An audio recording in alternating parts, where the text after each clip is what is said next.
Hello everyone, welcome back my YouTube channel poly electric classes. आज हम देखिए पढ़ाई के बारे में बिल्कुल बात नहीं करने वाले। आज हम बात करने वाले हैं स्कैम और होने वाले फ्रॉड के बारे में।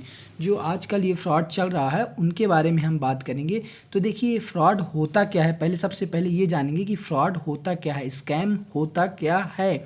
तो स्कैम आपके साथ कई प्रकार से हो सकते हैं। हालांकि स्कैम को हम डिफाइन नहीं कर सकते कि कितने प्रकार से हो सकते हैं, बट हमारे पास जो अभी रिसेंटली जितने भी स्कैम चल रहे हैं उनके बारे में हम आज बात करेंगे। जैसे चल रहा है digital arrest scam, WhatsApp video call scam, पुराने नोट या सिक्के को बेचने वाला स्कैम, या कि फिर आपको मैसेज आएगा कि केबीसी लॉटरी पर 25 लाख रुपए का आपको लॉटरी लगी है, उसका ऐसे स्कैम के बारे में आज हम बात करने वाले हैं। तो देखिए इसमें होता क्या है कि जो आपके साथ स्कैम होने वाला है या कि हो चुका है कई लोगों के साथ, तो उसमें क्या है कि आप अगर डर गए तो समझ लीजिए उसमें आप इन्वॉल्व हो चुके हैं या फंस चुके हैं, है ना।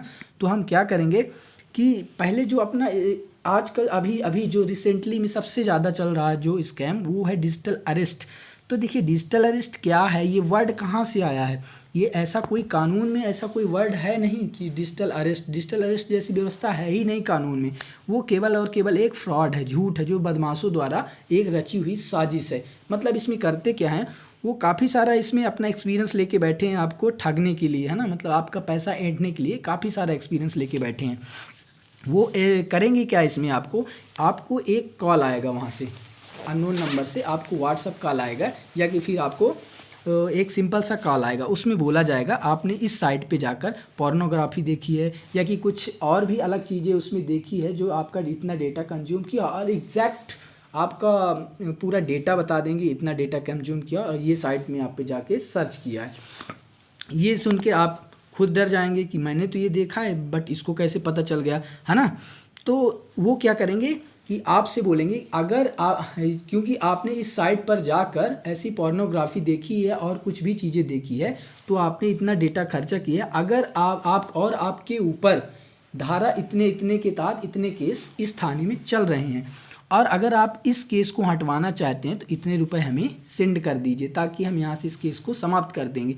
अगर आपने पैसे नहीं दिए तो हम इस केस को आगे वाले थाने में फॉरवर्ड कर देंगे या आपके नज़दीकी थाने में फॉरवर्ड करेंगे, और यही मैसेज मीडिया को भी देंगे। आपके घर तक ये मैसेज पहुँचेगा, आपकी बदनामी होगी, ऐसा ऐसा मैसेज आपको वो देंगे, तो जिससे आप काफ़ी डर जाएंगे और उनको पैसे देने लगते हैं। तो इनसे बचना कैसे है और ये फ्रॉड होते कैसे हैं, ये सब आपको जानना होगा, है ना। तो इनसे बचने के लिए एक ही चीज़ है कि आपको सबसे पहले डरना नहीं है, और कुछ भी हो जाए आपको पैसे सेंड नहीं करना है। जनरली होता क्या है कि जैसे ही अगर कोई आपकी बातें जान गया, ऐसी बातें जो और आप किसी को बता नहीं सकते हैं, है ना, तो ऐसी बातें अगर आपकी वो जान गए हैं तो आप पैसे उनको देते ही हैं। चलो 2-4 हज़ार में कुछ नहीं होता, अगर हम यहाँ से बच गए तो ये बातें किसी और को पता नहीं चलेगी।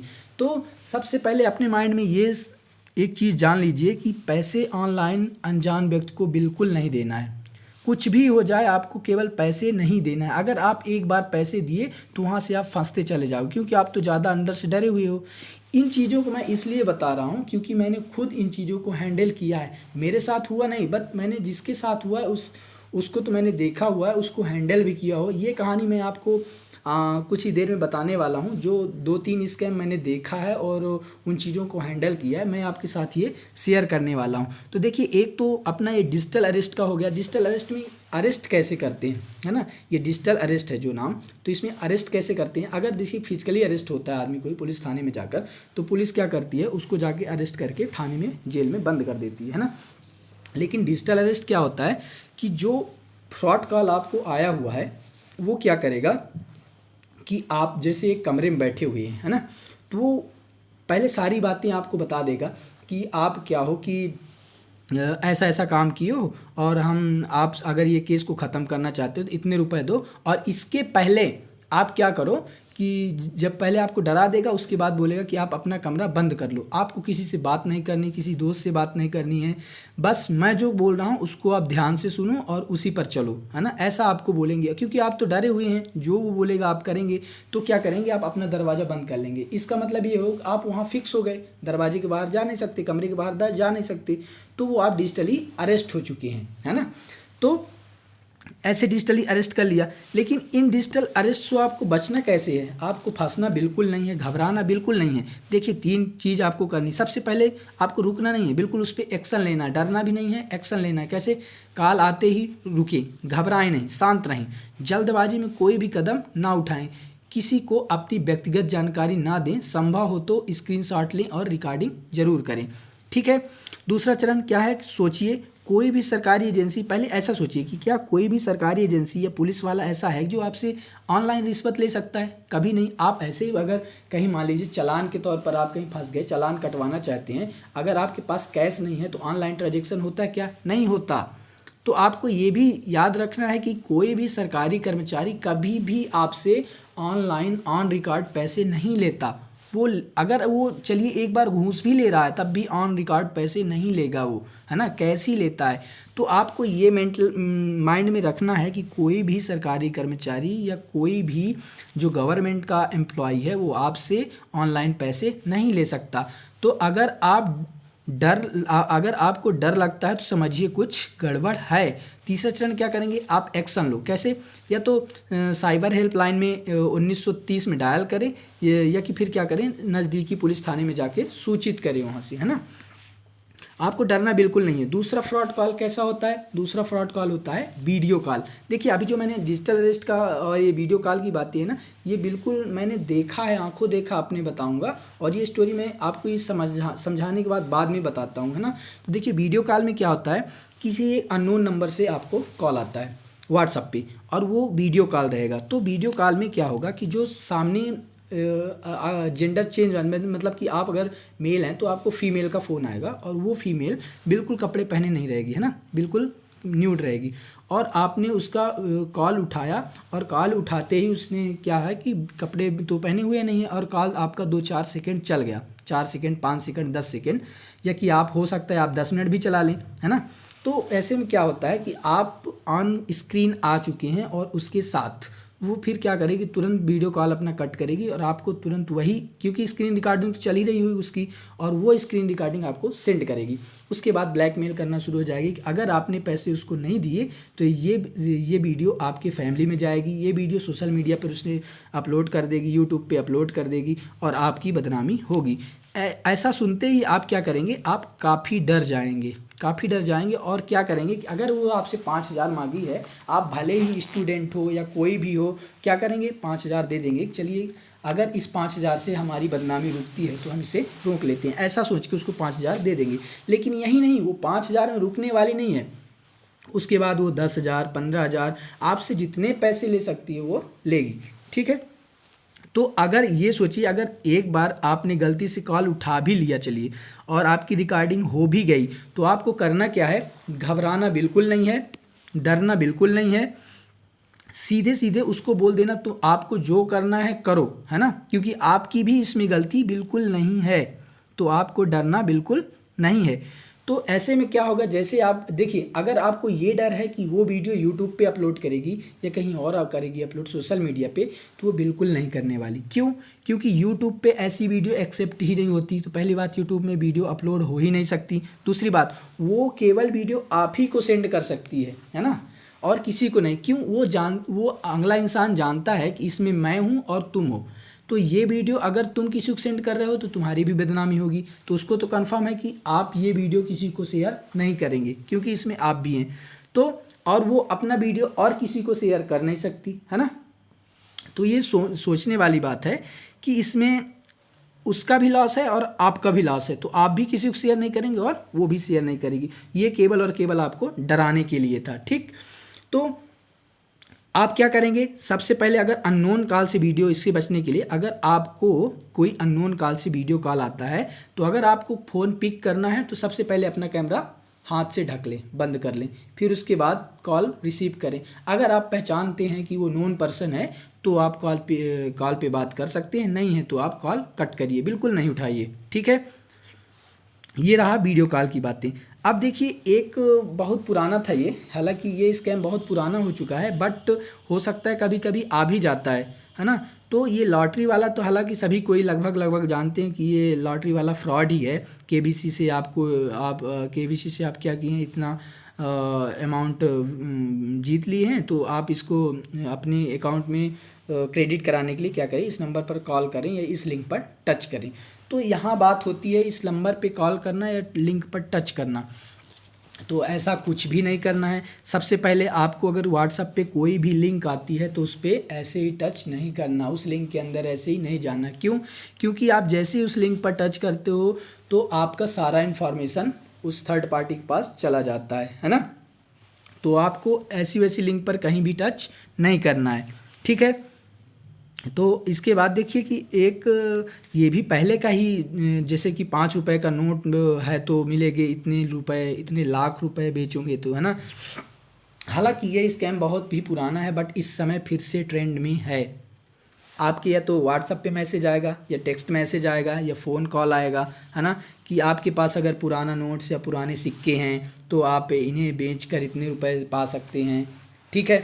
और इसमें आपका स्कैन होगा क्या, देखिए अभी रिसेंटली कुछ दिन पहले ही मेरे ही रिलेशन में रिलेटिव्स का एक ऐसा ही स्कैम सेम हुआ है, और मुझे पता नहीं था। मैंने ही कुछ पैसे उनको दिए, थर्ड पार्टी को नहीं, रिलेटिव्स को दिए थे, और उनने थर्ड पार्टी को दे दिए। तो ये स्कैम होता कैसे है, देखिए आपको क्या करेंगे, आप उस नंबर पर कॉल करेंगे कि हाँ भाई मेरे पास 5 रुपये 10 रुपये के ये पुराने नोट्स हैं, ये कितने में बिक जाएंगे। तो वो आपको बोलेंगे कि चलिए ये तो इसका फिक्स रेट है, आपको 11 लाख रुपए ये 2 नोट्स के मिलते हैं, ठीक है। तो आप 11 लाख के चक्कर में आप आपको फंसाएंगे कैसे, वो बोलेंगे इसका क्या है कि 500 रुपये का रजिस्ट्रेशन फीस है, आप 500 रुपये पे कर दीजिए, उसके बाद यहाँ से सामान आपका, यहाँ से पूरा पैकेज आपका डिलीवर हो जाएगा। तो आप सोचेंगे कि 500 रुपये ही तो है, 500 रुपये के बदले इतने मिल रहे हैं, चलो अपन रजिस्ट्रेशन कर लेते हैं। और आप क्या करेंगे, रजिस्ट्रेशन कर लेंगे, 500 रुपये उसको दे देंगे, और वो उसी तरह एकदम रियल का रजिस्ट्रेशन करके आपको दे भी देगा, आपके उसमें व्हाट्सएप पे सेंड कर देगा। आपको लगेगा कि बस मेरा काम हो गया, पार्सल आएगा और हम उसे रिसीव कर लेंगे, 11 लाख रुपए मेरे हुए, है ना। तो अब देखिए वो आपको फंसाएगा कैसे, एक वीडियो बनाएगा बैग पैक करते हुए, और इतने रुपए हैं उसमें, 500 के नोट्स की गड्डियाँ रहेंगी, और वो बैग पैक करते हुए कि आपका ये पार्सल पैक किया जा रहा है और यहाँ से डिलीवर किया जा रहा है ना। ऐसे नोट का बैग पैक करके आपको एक वीडियो बनाकर भेजेगा। फिर उसके बाद बोलेगा कि आपके इतने पैसे की जीएसटी हुई 10,000 रुपये, और ये जीएसटी आप जैसे ही पे करेंगे तो ये बैग एयरपोर्ट से क्या हो जाएगा, वहाँ से पास हो जाएगा, एयरपोर्ट से पास हो जाएगा आपके घर के एड्रेस के लिए। तो आप क्या करेंगे कि अच्छा यार नोट का बैग तो पैक हो चुका है, चलो 10,000 और दे देते हैं, हो सकता है यहाँ से एयरपोर्ट से पास हो जाए और हमारे घर तक पहुँच जाए।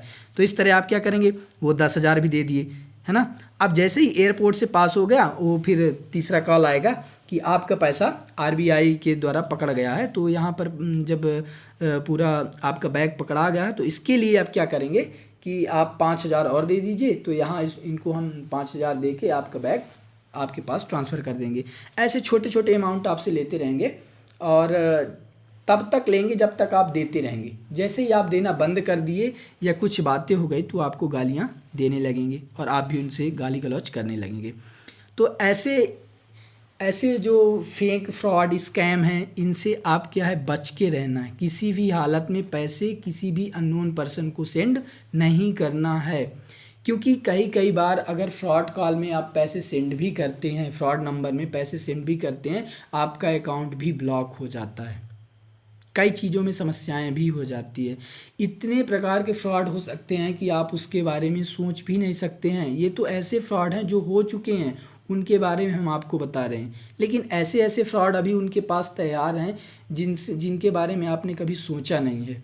तो इससे सबसे अच्छा तरीका, सबसे बेटर तरीका आपको मन में हमेशा एक चीज़ बैठा के रखना है कि अगर किसी अननोन नंबर से आपको पैसे मांगे जा रहे हैं किसी भी चीज़ के लिए, तो आपको अननोन नंबर में कभी भी पैसे नहीं देना है।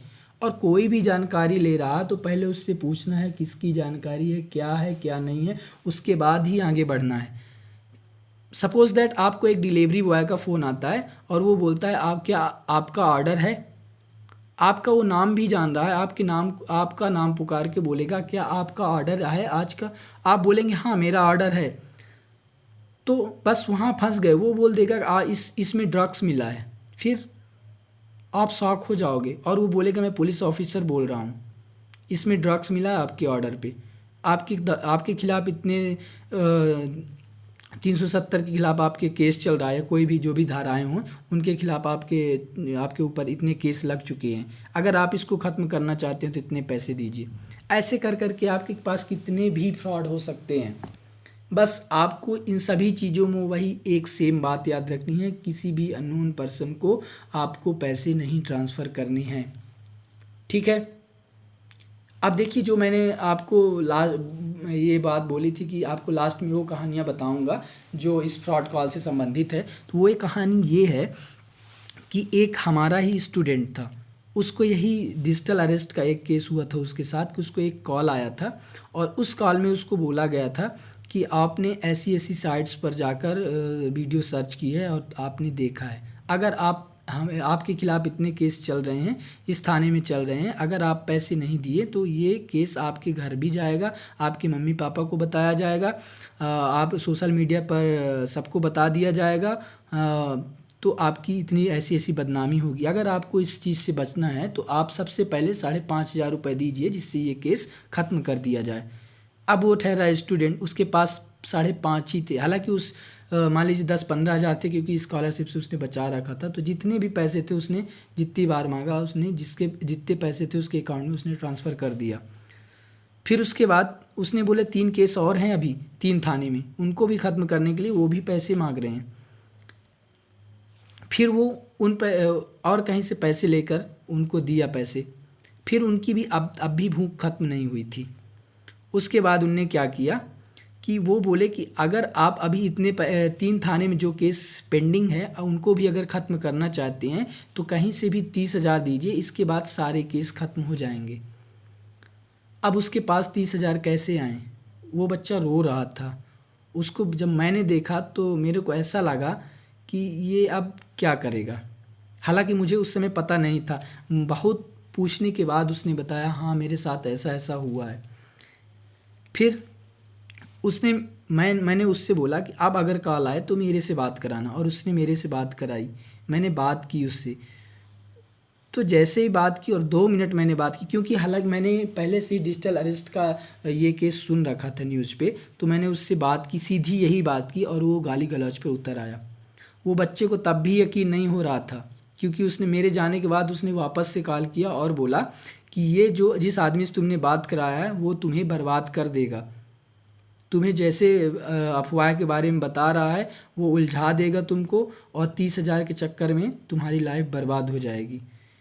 फिर मैंने उस बच्चे को ले जाकर थाने में उस नंबर पर रिपोर्ट कराया, तब जाके वो कहीं बच्चे को दिलासा मिली कि हाँ ये चीज़ सही है कि डिजिटल अरेस्ट फ्रॉड है, क्योंकि थाने वाले बताए ऐसा कोई भी व्यवस्था है ही नहीं कानून में डिजिटल अरेस्ट का। तो आपको इन सभी चीज़ों से बचना है। देखिए प्लीज़ किसी भी तरह किसी भी अननोन नंबर को आप पैसे सेंड मत कीजिए, ठीक है। ओके, बहुत बहुत धन्यवाद, अपना ख्याल रखिए, थैंक यू।